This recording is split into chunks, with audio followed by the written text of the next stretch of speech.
At my daughter's 11th birthday, my mom gave her a deodorant with a note. Use it to make friends. Everyone laughed, including her classmates. My daughter was holding back tears. The next day, they regretted everything. It started like one of those picture-perfect mornings you see in detergent commercials. Sunlight spilling through clean windows, balloons taped to walls, a cake that looked almost professional, almost, and my daughter Zoe pacing in front of the mirror, reciting imaginary conversations with her crush. I was the narrator of chaos, armed with a spatula and misplaced optimism. "You look beautiful," I told her, for the 5th time. She frowned at her reflection. "You think Jamie's going to notice my hair?" "I think if he doesn't, we'll pretend he's legally blind." That earned half a smile. Progress. The thing about being 11 is that everything is either the best day of your life or the end of the world. Zoe had already had enough end-of-the-world days for 1 year, small humiliations that cling to a kid like static. The smell jokes at school, the whispers, the giggles when she walked past. She showered twice a day now, applied perfume like it was armor. Today was her redemption arc. The guest list had been strategic. Her classmates, a few of their parents, and unfortunately, my family. Because appearances, because guilt. Because I was still the daughter who over-explained everything to people who never listened. By noon, the house smelled like sugar and nerves. Zoe stood by the window, fingers twisting the hem of her dress as cars pulled up. First came the friends, bright voices, sneakers, gift bags.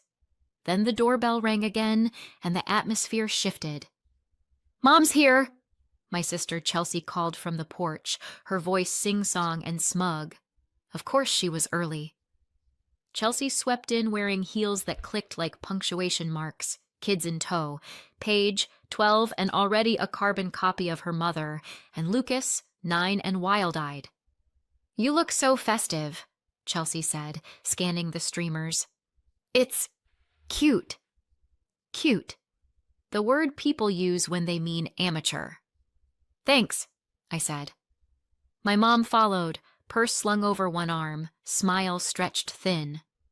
"Well, look at our birthday girl." Zoe straightened automatically. "Hi, Grandma."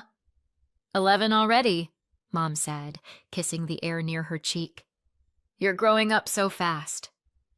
"We'll have to keep an eye on the boys." She laughed like she'd invented humor. Jamie arrived 10 minutes later. Zoe froze, panicked, then whispered, "Oh my God, he's here." Like it was a warning siren. She greeted him, cheeks pink, voice wobbly. I watched from the kitchen, heart split between pride and the urge to build a moat around her. For a while, it went well. Music, cake, laughter. I started to believe we might make it through the day intact. Then came the gifts. Paige went first, lip gloss set. Lucas gave a comic book. Safe. Harmless. Chelsea handed over a sparkly phone case for when you finally get a real phone, which was both generous and pointed. And then my mother stepped forward, clutching a small, neatly wrapped box. "This one's from Grandma," she said brightly. "Something practical." That word, practical. It sent a quiet chill through me. Zoe tore off the paper. The room leaned in. Inside was a stick of deodorant. Vanilla scent. Cheap brand. Taped to the side, a note in my mother's familiar handwriting. Use it to make friends. For one perfect, paralyzed second, no one breathed. Then laughter rippled through the room. First the adults, then Paige, then Lucas, then the kids, even the ones who'd been kind before. The noise spread like wildfire. Jamie laughed too. That one hurt. Zoe didn't move. Her hands tightened around the box. Her face went blank, the way a screen does before it shuts off. "Mom," I said sharply. "What?" My mother blinked, feigning innocence. "It's a joke." Everyone's laughing. Exactly. Everyone was laughing. Zoe's lip trembled. She tried to smile, failed, and whispered, "Excuse me," before bolting down the hallway. The laughter stuttered to a stop. Chelsea leaned back in her chair, half smirking. "Oh, come on, Jenna." "She's sensitive, isn't she? You were like that too." Paige giggled, whispering something to a friend. I stood there, plate in hand, every muscle tight. "She's 11. "It was harmless," Mom said. "A little humor never hurt anyone." "Right," I said. "That's why you've got decades of happy memories with me." She frowned. "Don't start." Too late. I'd already started. But Zoe's door slammed upstairs, and the sound swallowed my fury. I set the plate down, hands shaking, and said quietly, "I'll go check on her." "Jenna," Chelsea sighed, "you really should learn to take a joke." I looked at her, then at the half-eaten cake, the glitter decorations, the kids exchanging whispers, and thought, I've been taking jokes my whole life. Upstairs, Zoe sat on her bed, knees pulled to her chest, the wrapping paper crumpled beside her. "She did it on purpose," she said, voice raw. "She knew." "I know," I said, sitting beside her. "They're never going to forget.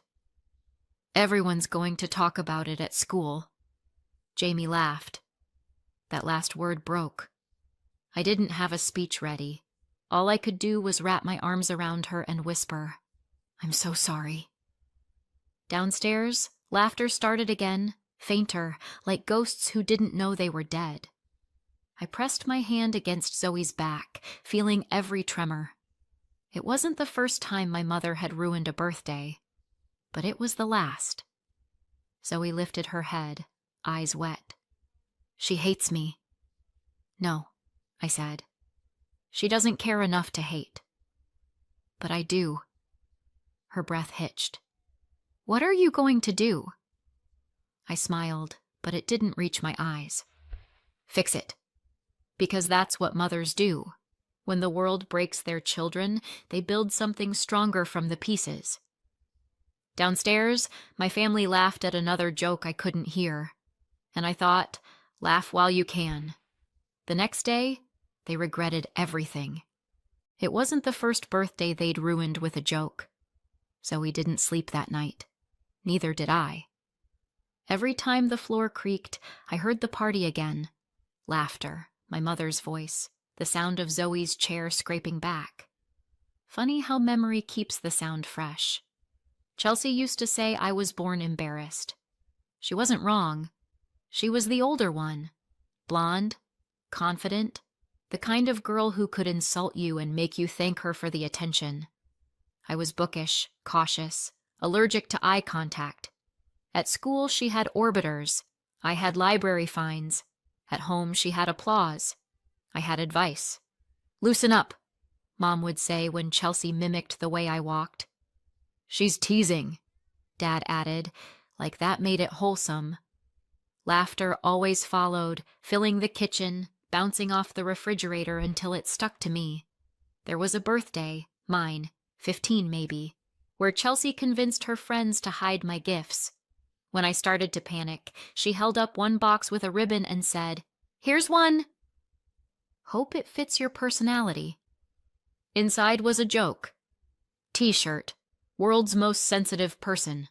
Mom laughed so hard she cried. That sound never leaves you.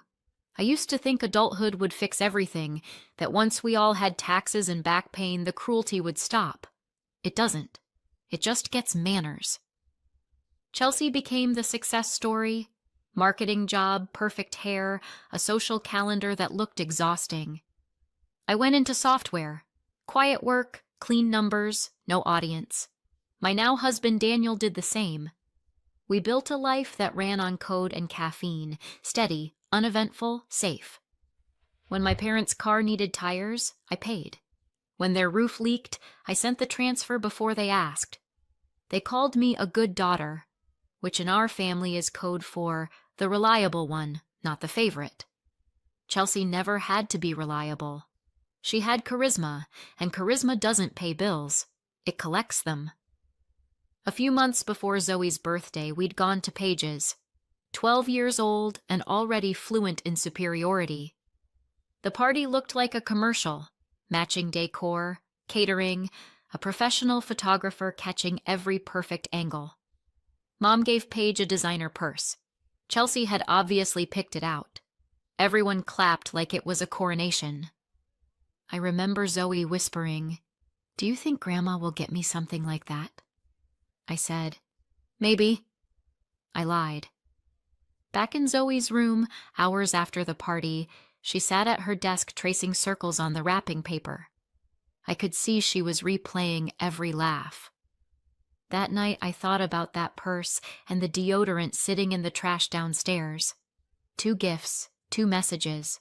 One said, "You're special." The other said, "You smell." People pretend intention is invisible, but you can always smell it. Daniel found me later, sitting in the hallway, lights off. "She's still awake," he said softly. "I know." He waited. "You okay?" I almost laughed. "That depends on which decade you mean." He rubbed his neck. "You can't control what they do." "Maybe not," I said. "But I can stop pretending it's harmless.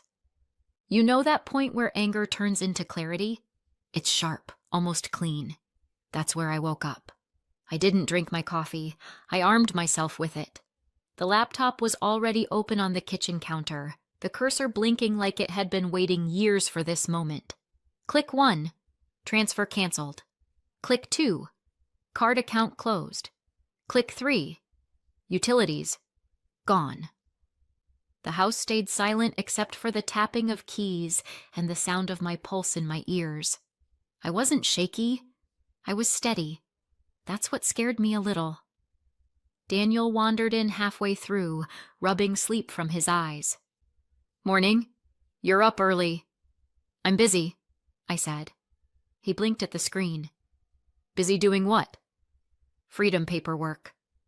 "You mean exactly what it looks like." He leaned against the doorframe, hair sticking up, trying to figure out whether to stop me. "You're really doing this?" "I already did."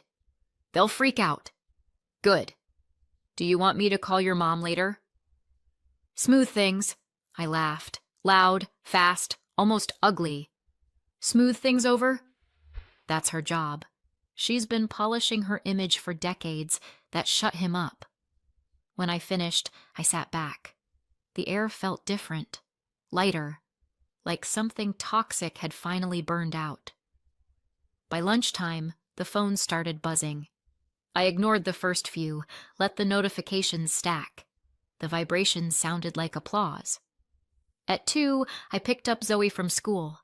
She looked tired but not broken, the way soldiers look in movies after surviving the explosion. "How was it?" I asked. "Fine." That word meant awful, but I didn't die. I reached into the back seat and handed her a small shopping bag. Inside, a soft green sweater and a voucher for a haircut. "What's this?" "Something to start over with." She smiled without showing teeth. "You didn't have to." "I wanted to." That night, she tried on the sweater and spun once in front of the mirror. The smile stayed this time. Small, but real. At 9:03 p.m., my phone rang. Mom, glowing on the screen. I answered because I wanted to hear the performance. "Jenna," she said sweetly, "we didn't get your transfer this month." You must have forgotten I didn't. A pause. I could hear the air tighten on her end. "You stopped sending it?" "Correct." "Your father and I rely on that money. We've always relied on you. Maybe you should rely on yourselves." Her voice dropped an octave. "This is because of that silly party thing, isn't it?" "That silly party thing was your granddaughter's birthday." "Oh, please." She needs to toughen up. "Or maybe you need to stop throwing punches and calling it love." She sighed dramatically. "You've always been ungrateful. And you've always been cruel. You'll regret this." "I already did," I said, and hung up. 5 minutes later, The phone rang again. Chelsea. Of course. Wow, she said, skipping hello. You really went nuclear. I went necessary. Mom's crying. She should try therapy. It's quieter. You can't cut people off because of a misunderstanding. It wasn't a misunderstanding. It was a public execution. Oh my God, Jenna, it was a joke. Paige thought it was hilarious. Paige also thinks TikTok pranks are a personality. Do you have to be so dramatic? Do you have to be so predictable? You're destroying this family. No, I said. I'm saving mine. I hung up before she could come up with something clever. By midnight, the relatives had formed a tag team. Aunt Lisa texted, "Your poor mother is heartbroken." Uncle Ron called to say, "Family doesn't turn its back like this."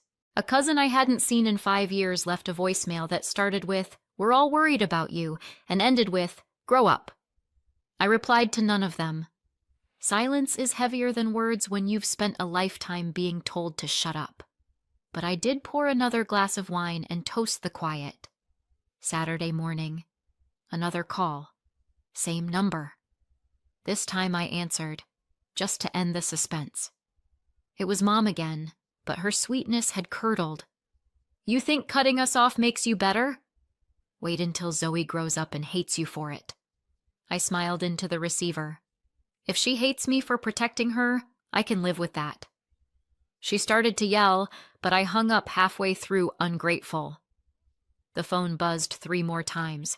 I turned it face down and said out loud, to no one, "That's enough."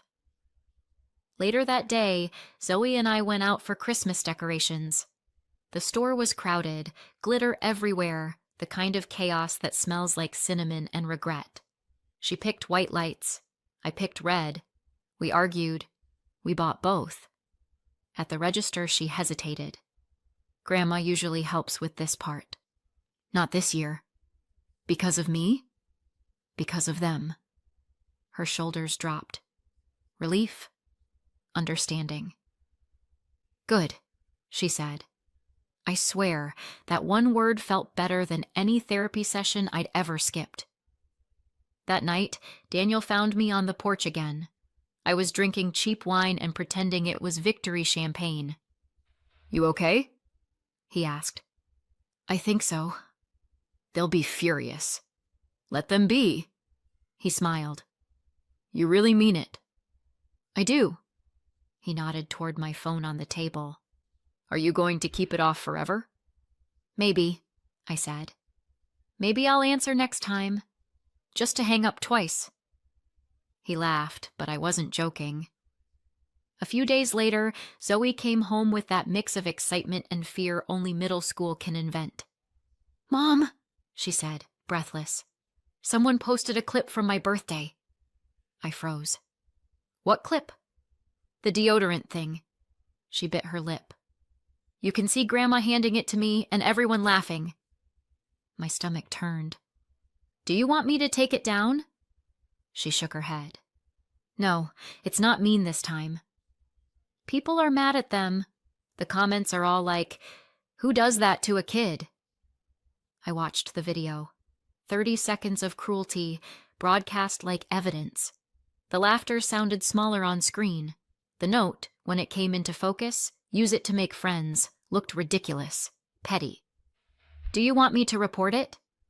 I asked again. Zoe thought for a long moment. "No, let people see what it really was." Her voice was steady.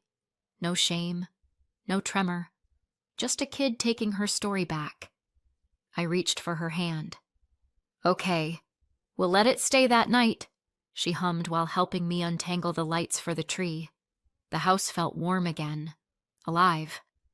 I sat down and realized that for the first time in forever, no one was laughing at us. Only for us. A few quiet weeks. That's all the peace we managed before the next storm. I was starting to think the silence might mean they'd finally given up. No calls, no emails, no guilt trips. Even Zoe seemed lighter, still wary, but laughing again. The house had started to sound like a home instead of an autopsy room. Then Thursday happened. I was pulling into the school parking lot when I saw them. 3 familiar figures by the front gate. Mom, Chelsea, and my father, pretending to check his watch while standing sentry. Zoe was in the middle of them, her backpack half slipped off one shoulder, her face white. They were talking fast, smiling too wide. That smile my family uses when they're saying something awful but want to look like saints. By the time I slammed the car door, I could already hear pieces of it.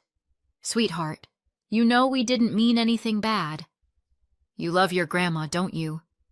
If you'd just laughed, none of this would have happened.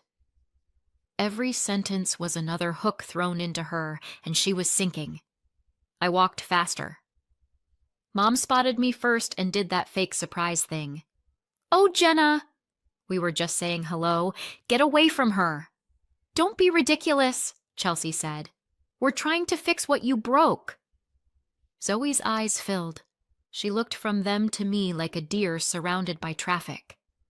Zoe, Mom said, soft now, twisting the knife. You could make this all go away.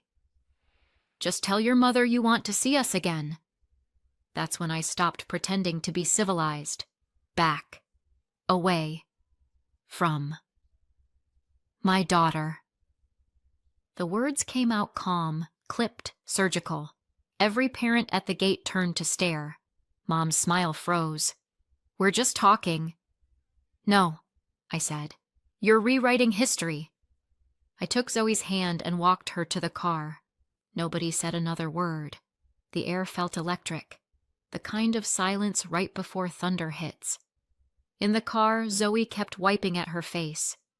They said I ruined everything, she whispered. That if I'd just laughed, you wouldn't hate them. I gripped the steering wheel so hard my knuckles clicked. They want you to feel guilty so they don't have to. She stared out the window. Maybe I did make it worse. No, I said. You told the truth with your face. That's what scares them. She didn't answer. When we got home, she went straight to her room. Daniel met me in the hallway. What happened? They were waiting for her after school. He went pale. You're kidding. Do I look like I'm kidding? He hesitated. Maybe I should call your mom. Try to... I laughed, sharp and humorless. Try to what?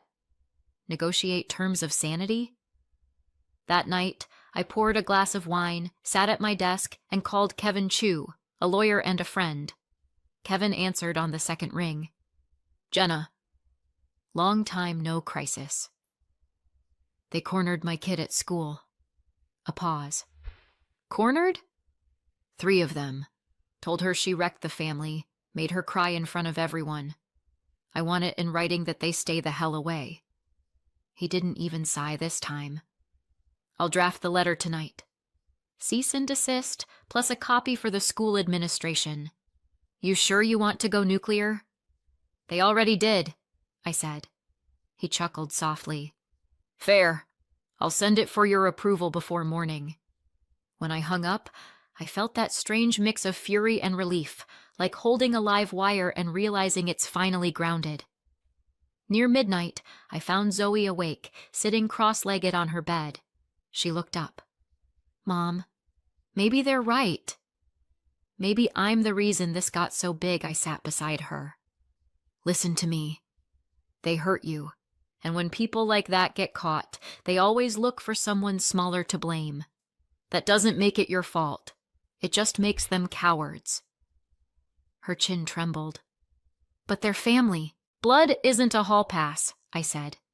She laughed once, watery. You sound like a movie quote. Then maybe movies get some things right. We stayed like that until her breathing steadied. By morning, the letter was in my inbox.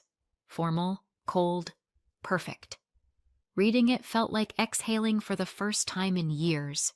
Kevin had added a line I hadn't asked for. Any future contact will be considered harassment. Bless that man. I forwarded it to the principal and then, for good measure, to Mom's email with the subject line. Boundaries. No message body. Just the attachment. Hit send. A few weeks later, December crept in. The house filled with pine and sugar and the sound of Zoe singing again. She'd started inviting friends over, real friends, not the kind who laughed because someone told them to. I caught her one night helping a classmate decorate the tree. She was talking, smiling easily, the way light falls on someone who's stopped bracing for impact. Then my phone buzzed on the counter. "Mom," flashing across the screen. I let it ring once, twice. Then I pressed block. Christmas came and it was quiet. No fake laughter, no tension heavy enough to slice. Just friends, lights, real smiles. For the first time in forever, the house felt like it actually belonged to us. A few relatives still try calling. "Family doesn't cut off family," one text said. I left it on read. Peace is louder when you don't answer. Word gets around, though. Apparently my parents are having a hard time.